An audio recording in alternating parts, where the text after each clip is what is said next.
So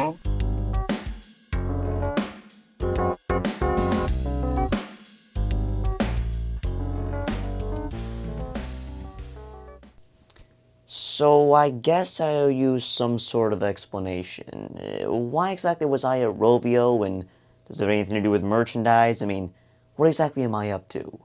Well, before we get into any of that, we need to discuss why I was in Finland in the first place, because unless you're into moody lakes or moomins or perhaps mobile games with wingless, flightless birds, Finland isn't exactly the prototypical go-to Euro trip now, is it? Suomi, which is what the natives call it, is of course the home country of Angry Birds, which I think is a fact that we all know by now, especially if you played the Angry Birds Seasons level pack on Thin Ice. You can see Tony back there. A level pack literally designed to teach players about Finnish culture. And Rovio Entertainment has been headquartered there since 2003, the year they were founded, of course, so that's plenty motivation enough, right? Even if the brand isn't the global juggernaut it once was, you'd still think there'd be plenty to peck at, right? Hardcore fans know all about the lap-set playgrounds, the Vuokatti Activity Park, and the once glorious Angry Birds land at Särkänniemi, a paradise of rides, statues, and merch. Sadly, I miss that golden era. Many of those areas have been de-themed, read as stripped of all avian charm, but I knew what I was getting into. And besides, it wasn't about to fly across the Atlantic without a game plan, right?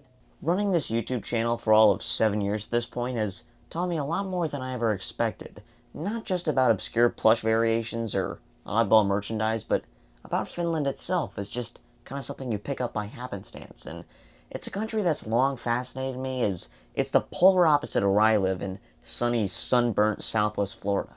I had mental images straight out of Free with Magic. Do you remember that promotional Nokia game that we've discussed in the past? Turns out those visions weren't too far off. Finland boasts over 10,000 lakes, vast pine, spruce, birch forests, and some of the cleanest air in the world. They genuinely respect nature there, which is something I can personally respect, even in the capital city where I'd be basing my stay, Helsinki, close to the birds and close to the action. Let's get into that. My journey began with a hop to JFK and a brief hello to old Steven before boarding the one and only Finnair Airbus, the only airline offering direct flights from the US to Finland. I had to fly with them, it's tradition. And okay, yes, I'll admit, the decision may have been slightly influenced by the Angry Birds themed plane they ran 14 years ago. Absolute legends for that one. Sadly, no bird-branded aircraft this time, but Finnair does offer an exclusive onboard game called Angry Birds World Tour. It's a clever concept, level packs themed around the regions you're flying to, from the Americas to the Far East. Way better than just slapping Angry Birds Classic but with a fraction of the content on there and calling it a day. Wasn't optimized as hell, clearly way too heavy of a build for the onboard entertainment. Hence the lag. But for an 8-hour flight, it was a fun distraction, and I found the level design more than adequate. I touched down at Helsinki Vantaa Airport at around 2 p.m. local time. That's 1400 for you Finns. Barely enough time to blink before diving into my first scheduled event. Oddfest. Why Oddfest, you ask? Simple. I had the chance to meet the man, the myth, the hoodie, Peter Vesterbacka. The former Mighty Eagle of Rovio, Peter was instrumental in taking Angry Birds from a mere mobile game to a global entertainment phenom. He's the reason why we got all that merchandise, the animations, and even the theme parks. If Angry Birds had a face, it was him. Evidently, this was my guy. So yeah, meeting Peter, that was kind of a dream for me. Today, he's into startups, education, and building tunnels to Estonia. You know, small stuff. And he more than lived up to my hopes. This guy's bursting with ideas and energy, one of the most characterful individuals I've ever had the pleasure of meeting. We talked shop, innovation, a bit of plush, and legacy. Found it amusing he didn't think highly of the current state of the franchise either, but that's not his call anymore. For the occasion, I of course had to don my own red LogoNet hoodie in his honor, making for the perfect photo op as he followed suit. Oh yeah, and I brought the 10-inch Mighty Eagle as well, who got his sample tag signed by the Mighty Eagle himself. How fitting. If I were in the business of selling this thing, I do wonder how much value that would add. This was also my 21st birthday trip, quite the present if I do say so myself. So I wanted to make it count with my first beer. Drinking age in the US is 21, but in Finland, it is 18. So I do believe I am in the clear. Felt like the right time since all drinks are on Peter. Not bad for a first, huh? If you're in South Finland for more than a couple of days, you have to take the ferry to Estonia. 2 hours across the Baltic and suddenly you're in Tallinn. A medieval town straight out of a fantasy novel, complete with cobblestone streets and castle walls. It's frankly gorgeous and eloquently preserved, yet still bustling with life. But let's be real, I came for the plush. Estonia's home to, of course, Karupoeg, Puhh, a chain of toy stores infamous among collectors for being plush time capsules. Shelves packed with dead stock Angry Birds merch, untouched for over a decade. I've talked about them quite extensively in some of my recent videos, as you may know. I visited 2 locations, the first of which I knew was going to be a jackpot, as this was the only outlet location they had to offer. After turning a few corners, I had found what I was looking for. A preserved second-gen retail tower full of old plushies, still standing tall. Condition? It could have been better, but for being 12 years old, I can't complain. And the plushies, of course, were in mint shape, in backpack clip, 5-inch and 8-inch scale. I did inquire about the tower, but they declined my offer, some nonsense about it being part of the decor. But I did leave with a haul. That alone made my day. I stopped by the Ulimiste location next, which was just down the road, and that was more of your conventional mall location. This store seemingly only had reds, but I did manage to score a few backpack clips that were hidden around the corner. Still surreal to see this much merchandise, no matter how plain, still kicking around in year 2025. While the whole trip was a birthday celebration, June 8 needed a little extra sparkle, as it was the day of. I decided to pay my respects to what used to be Finland's angriest theme park, Särkänniemi in Tampere. Sure, the Angry Birds land is long gone, but the park still boasts stunning views, wild rides, and the mighty Näsenjuhla Tower, a 168-meter monolith that lets you stare down all of Tampere in the shimmering lake that rests beside Näsejärvi. Tampere itself is a gorgeous city, 2 hours north of Helsinki, right next to a little town you may have heard of. Nokia. Yes, that Nokia.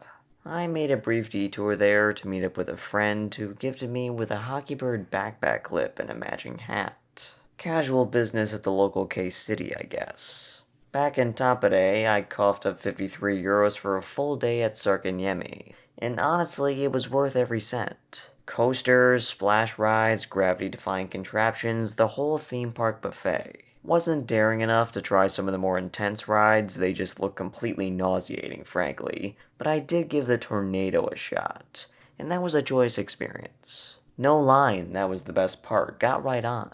And of course, it was bittersweet walking through what used to be Angry Birds land. Who looked at this iconic cultural export and thought, yeah, let's replace that with whatever this is. Angry Birds is one of their national symbols. I mean, how does this even happen? And you can see clear remnants of the old theming sprinkled throughout the area. It was pretty sad to see. Even without the birds and pigs, I still had a blast. But someone really needs to rethink their career in theme park design. Ironically, it took me until day 5 to actually start exploring the city I was staying in, Helsinki.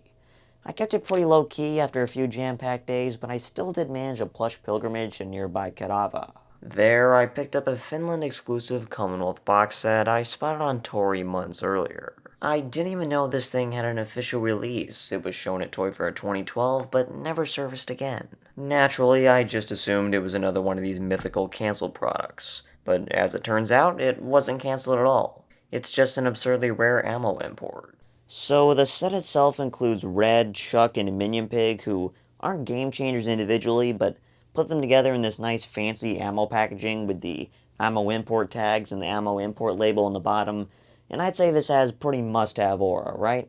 So massive props to the seller who not only preserved this thing since new, but held on to it just for me for about 6 months. That was really nice. Day 6, and this was it. The main attraction. It was going to be my visit to the Rovio HQ in Espoo, Finland. Now, most people think you can just show up, snap a few pics, and walk away with a goodie bag. Not even close. Rovio's office isn't open to the public, no open door policy. You need express permission, a host, and even then, you're largely limited to the first floor. I even had to sign an NDA, so don't expect too many juicy details. But trust me, they rolled out the red carpet. The tour officially began in the lobby, featuring the legendary scale model of Piggy Island. A beautiful sculpture full of detail that's been around for over a decade at this point, so nice to see it well preserved. If you've ever flipped through the 2013 official guidebook, you'll recognize all the name locations. Around this area, you'll find coffee makers from the early days, the ever-iconic Lego Red statue, and the Super Red store sculpture from the old K. Laranta 17 store. They even had these two massive slingshots from back in the day. Oh yeah, and as I suspected, they have a whole flock of 2014 Jumbo Stellas. Curious? Yes.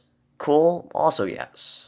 Later in the day, when I was back in this area, I noticed this incredible Bad Piggy sculpture sitting by reception, which hilariously was noted for being made when they had a bigger budget. Then came a rather infamous hallway featuring a series of display cases leading up to the IT department. The middle one is a Star Wars collector's fever dream. 8-inch plush Death Star, 5-inch Emperor Palpatine, and 5-inch R2-D2. And don't sleep on the side cases. Sample NBA hats with surprisingly clever designs. I wish I could have taken a closer look. The other one had more sports memorabilia, including some Kimi Räikkönen classics. The same hallway had this jumbo hockey bird and some LogoNet hoodies, which those are pretty fun to see too. Moving along to the aptly named Mighty Bagel dining area, here you'll find a plethora of oddball pieces, such as these blown up posters featuring several rare pieces of art from over the years. Below those, I found this one-of-a-kind bomb pillow sample, complete with the iconic dot and a Commonwealth hang tag. Other shelves had original Mighty Mojo plushies, including the Mighty Eagle, which was nice to see. Pales in comparison to the two jumbo eagles they had sitting around, but those were expected. Also, regarding the Mighty Mojos, it seems I'm not the only one who has noted the lack of quality on the newer releases. Moving towards the corridor of conference rooms, I quickly discovered that each was themed after a character. Red, the Blues, Chuck, the Pigs, you name it. I was unable to sneak into all of them, as many were occupied while I was there. But the ones I did manage to get in were loaded with memorabilia. Animation model sheets, unused shirt art, oversized poster prints, and of course some amazing merch. Terrence's room in particular was the highlight for me. It was home to the one-of-a-kind 11-inch movie Terrence sample that we've been after for years now, along with the ultra-rare 12-inch Rovio import Terrence. Even Hal and Bubbles got some love in nearby think tanks. See, they're not forgotten, where I found a snazzy Art Deco Hal poster from a supposedly scrap card deck. These two rooms had some of my favorite bits of artwork, as these are characters you rarely see in merchandise and media as it is. The corridor ended with another display case, and lo and behold, inside sat a Greedo sample. Didn't even know they had this one. I gently suggested it should be relocated to the Star Wars case where it belongs. I also got a quick peek at their trophy room, featuring everything from media awards to a 2011 Toys R Us Vendor of the Year trophy, a personal favorite of mine. The adjacent room had more art, more photos, and more nostalgia. But the highlight for me, that was in the auditorium. There I got to meet one Ilka Heino, Rovio's long-running product development manager. Yes, that Ilka from that video. He had laid out several iconic products, many of which were featured in that video for me to check out in person. It was part history lesson, part childhood dream fulfilled, even if I didn't get to see every last infamous sample we know are lingering. I did get assurance that a search is on for certain pieces, so I hold out hope. Specifically on the Slashbird front, a celebrity plush that I've been told exists, but no physical or digital record has been found. Closest thing I got to that was this signed poster hung around the Mighty Bagel area. What they did manage to find were a slew of animatics for Rovio animations, including cut content from the Space Cinematic trailer. I did find those especially neat, pleased to find them in such nice shape. For those who are curious, yes, they did let me take home some goodies, including, and well, this is my favorite, the super obscure Bad Piggies press kit, which has to be one of the only surviving pieces of Bad Piggies merchandise out there. I mean, the game really didn't even get that much merchandise, and I mean, this thing, I gotta wonder what happened to the rest of them. Because surely this was not made in great quantities, given that it was for, well, the press and I guess licensees, because it includes a style guide. And we'll take a look at this thing in the future, but other than that, I can't really discuss exactly what we talked about, but the conversation was indeed productive, and it's not every day to learn a little bit more about the history of Angry Bird merchandise, so kudos to you guys, Rovio. You guys taught me a little bit more that I didn't know. It's not exactly something I encounter every day. By day 7, the pace had slowed, and honestly, I needed it. What would I say was the highlight of the day? That honor would go to acquiring a copy of Stellan Kakkukirja, or the Stella Cake Recipes book. I know, random in it. This is a book that's often overshadowed by its egg recipes cousin, which has all the merino artwork and all that, but don't sleep on this one. This one has some cool content of its own. Sure, this one isn't as memorable, but there's something oddly charming about this dessert-themed spin-off. Definitely a niche entry in the Angry Birds literary canon, but I'm glad to have it in my collection. Rain, all day, but did I let it ruin the vibe? No way. I swapped outdoor exploration for a comfy seat aboard a Helsinki tour bus. Great call, honestly. Even managed to hit some spots I hadn't gotten to earlier, including the awe-inspiring Temppeliakio Church, also known as the Rock Church. Yes, it's literally built into solid rock, a geological cathedral, truly stunning. I popped into Stockman as well, the city's historic department store. Legend has it they carried Angry Birds merch back in the heyday. Ended the tour with a stop at the Helsinki Central Library. Sadly, no bird books in stock that day, but still a lovely place to duck out of the drizzle. The dreary conditions persisted the following day, though what awaited me was anything but. You may have noted that I failed to mention perhaps the most infamous plush that lurks within Rovio's walls, one I briefly mentioned during my visit and later brought up in follow-up talks online. The Conan O'Brien bird, a plush presumed to be a one-of-a-kind made especially for Conan himself, that mysteriously never fulfilled that purpose. I was told that it had been found, and so I came back to feast my own eyes upon it. We had only seen it thrice up to this point, despite the damn thing being made in 2011, and never truly got a clean look at it. You might be thinking, hey, you found it. Though upon cross-examination, this one is actually a completely different plush, meaning I unknowingly stumbled across the 5-inch variation's never-before-seen 8-inch twin. That's both cool and slightly concerning, but of course any Conan is one to behold. Was eager to discover what sewn-in label it had. Was it a generic Commonwealth or a conventional second-gen Angry Birds one? Turned out to be the latter, a factory favor from HK12 it seems, and with a bit of fraying worryingly.